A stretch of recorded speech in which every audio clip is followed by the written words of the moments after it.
تو دوستو آج ہم بات کریں گے گھر میں غربت آنے کے اسباب کے بارے میں۔ ہم آپ کو ایسے 40 اسباب بتائیں گے جن سے بچ کے آپ خوشحال زندگی گزار سکتے ہیں۔ نمبر 1، نہانے والی جگہ پر پیشاب کرنا۔ نمبر 2، ٹوٹی ہوئی کنگھی سے کنگھا کرنا۔ نمبر 3، ٹوٹا ہوا سامان استعمال کرنا۔ نمبر 4، گھر میں کوڑا کرکٹ رکھنا۔ نمبر 5، رشتہ داروں سے بدسلوکی کرنا۔ نمبر 6، بائیں پاؤں سے پاجامہ پہننا۔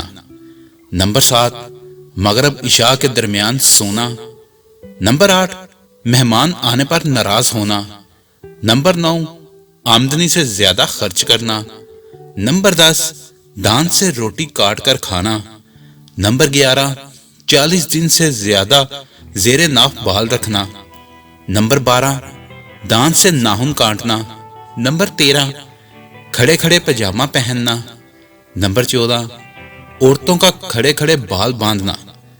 نمبر 15، پھٹے ہوئے کپڑے جسم پر سینا۔ نمبر 16، صبح سورج نکلنے تک سونا۔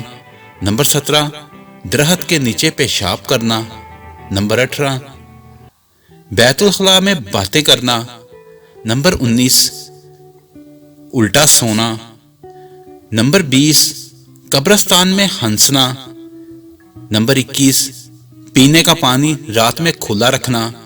نمبر 22، رات میں سوالی کو کچھ نہ دینا۔ نمبر 23، برے خیالات سوچنا۔ نمبر 24، بغیر وضو کے قرآن پاک پڑھنا۔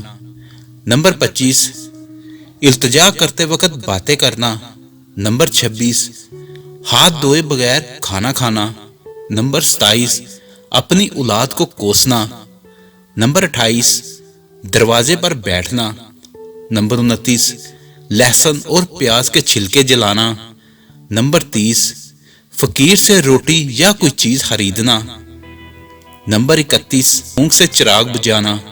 نمبر 32، بسم اللہ پڑھے بغیر کھانا شروع کرنا۔ نمبر 33، جھوٹی قسم اٹھانا یا غلط قسم اٹھانا۔ نمبر 34، جوتا اور چپل الٹی دیکھ کر سیدھا نہ کرنا۔ نمبر 35، بار بار تھوک پھینکنا۔ نمبر 36، مکڑی کا جالا گھر میں رکھنا۔ نمبر 37، رات کو جھاڑو دینا۔ نمبر 38، اندھیرے میں کھانا کھانا۔ نمبر 39، گھڑے کو منہ لگا کے پانی پینا۔ اور آخر میں 40، قرآن مجید نہ پڑھنا۔ ان سب پر عمل کر کے آپ غربت سے بچ سکتے ہیں۔ اگر آپ کو ہماری ویڈیو اچھی لگی ہے تو اس کو لائک اور شیئر کریں اور ہمارے چینل کو سبسکرائب کرنا نہ بھولیے۔ شکریہ۔